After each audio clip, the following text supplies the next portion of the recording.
स्वर्गीय दीनानाथ पाटील यांच्या जयंतीनिमित्त आम्ही इथे पुस्तकांचं प्रदर्शन भरवलं आहे. त्याचं पुस्तक आदान-प्रदान हा उपक्रमही आम्ही करत आहोत.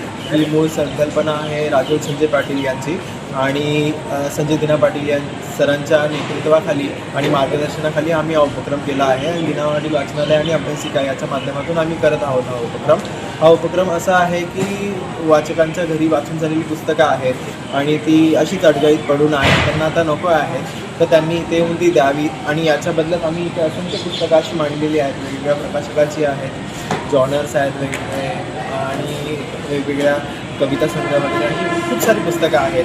तर ती त्यांनी त्यांच्याकडे असलेलं कोणतेही पुस्तकं आहे आता ते नको आहे तर त्यांनी इथे येऊन जमा करावा आणि याच्यापैकी कोणतंही त्यांना जे आवडेल पुस्तक ते घेऊन जावं. त्याच्यामध्ये पैशांचं असं काही म्हणजे पुस्तकाच्या व्हॅल्यूचं असं काही बंधन नाही आहे. समजा त्यांनी फॉर एक्झाम्पल 100 रुपयाचं पुस्तक दिलं आणि ते त्यांना 500 रुपयाचं आवडलं ते घेऊ शकतात. फक्त एका पुस्तकाला एका पुस्तक असं आहे.